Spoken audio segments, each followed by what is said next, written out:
Salut YouTube, aujourd'hui au menu c'est Figma, on va faire un petit calendrier en utilisant l'auto-layout, les composants, les variantes, bref, plein de petites fonctionnalités de l'outil. On perd pas plus de temps et on s'y met, c'est parti.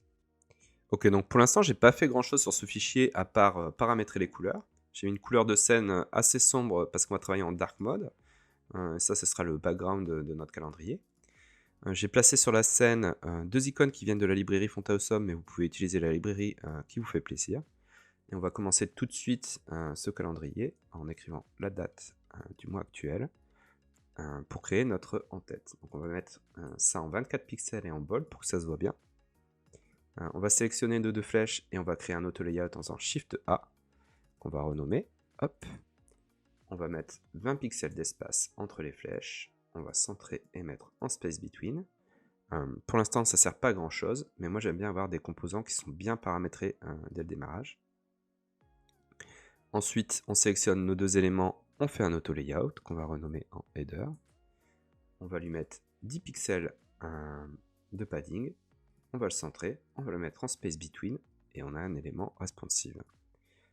Cet élément, on va le placer en haut et on va attaquer les jours de la semaine. Donc nous, ce qu'on veut, c'est lundi, mardi, mercredi, jeudi, etc. Donc pour faire ça, on va créer un composant et on lui ajoutera des variantes par la suite. Donc on va mettre ça en 12 pixels et en semi-bold. On va créer une frame autour en faisant commande Alt G. Cette frame, on va la mettre en 40 par 40. Notre lettre, on va la centrer et on va double-cliquer ici pour lui mettre des contraintes centrales. Comme ça, ça se positionne bien dans la cellule.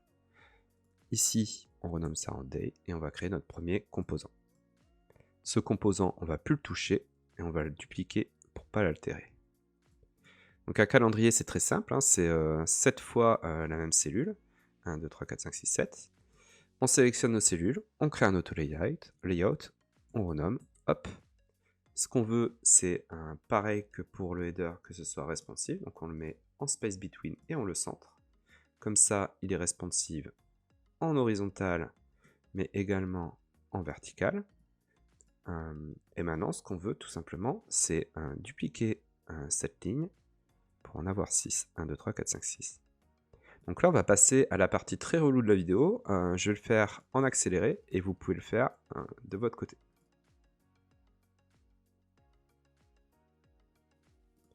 Ok, donc je vous avais pas menti, c'était un peu relou. Mais voilà, le plus dur est fait. Maintenant, on va sélectionner toutes nos lignes et on va créer notre calendrier en faisant un auto-layout. Donc ça, on va pouvoir le renommer. Hop. On va lui mettre une petite couleur de background. On va lui mettre 10 pixels de padding, 24 pixels de border radius. Et ce qu'on voudrait, c'est que ce calendrier soit un peu responsive, ce qui n'est pas le cas du tout pour l'instant. Pour ce faire, on va sélectionner toutes nos lignes et on va les mettre en fil container. Donc, ce qui se passe, c'est que maintenant, ça remplit tout l'espace, mais pour l'instant, en vertical, ça n'a rien changé. Et pour le vertical, ce qu'on va faire, c'est qu'on va placer ça en space between. Comme ça, l'espace va être géré automatiquement par Figma. La seule chose qu'on voudrait, c'est que cette partie-là soit fixe. Hop. Comme ça, elle ne bouge pas.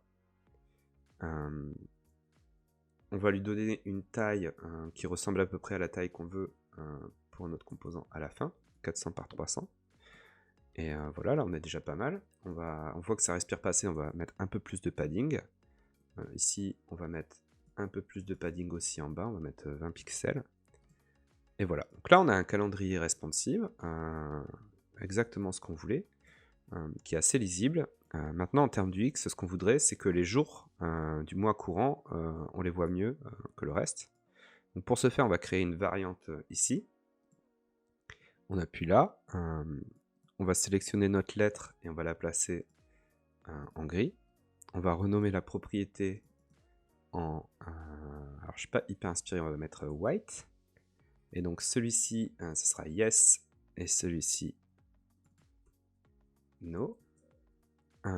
Quand on fait ça, en fait, quand on fait yes, no ou true, false, ça permet d'activer un toggle dans l'interface ici, qui permet en un clic de passer de l'un à l'autre.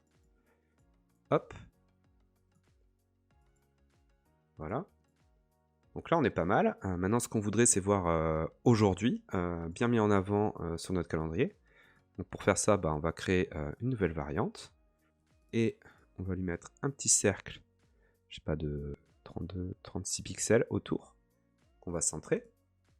On va le mettre en dessous de notre lettre. Et on va lui mettre une couleur un peu flashy. Voilà. On va créer une nouvelle propriété qui sera current day, par exemple. Ici, ce sera no. Et ici, yes. Et donc là, si on décide qu'on est le 14, hop, voilà. Donc on a activé le jour actuel.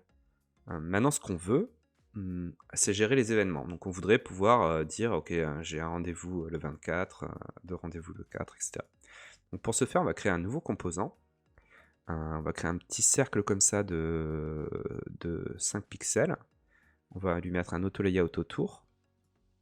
Ce petit cercle, on va le placer en jaune. On va le dupliquer 2 fois. On va le placer le deuxième en orange et le troisième en bleu.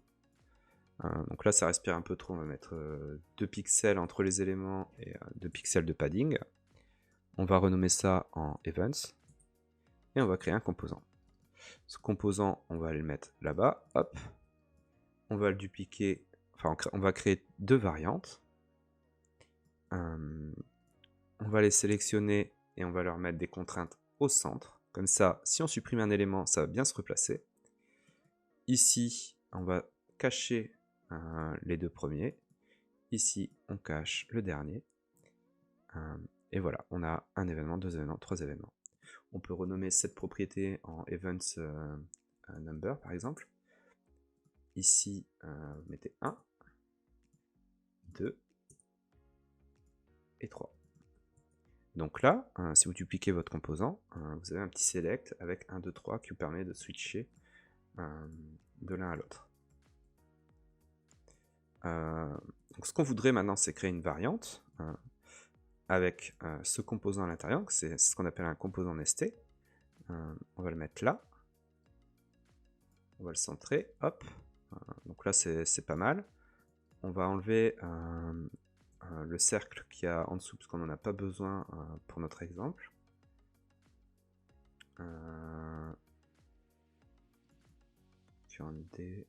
No, hop.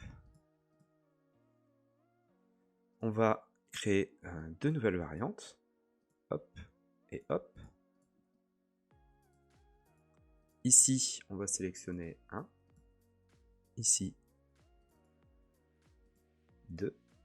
Et ici, 3. On va créer la nouvelle propriété. Hop, on va l'appeler events. Ces 3 là, on va leur mettre 0. Comme ça, ça reste cohérent dans l'interface. Ça sera 0, 1, 2, 3. Ici, 1. Ici, 2. Et ici, 3. Donc là, maintenant, si je veux placer un événement sur le 6 ici, je peux en placer un. Là, je peux en placer 2. Et là, on peut en placer 3.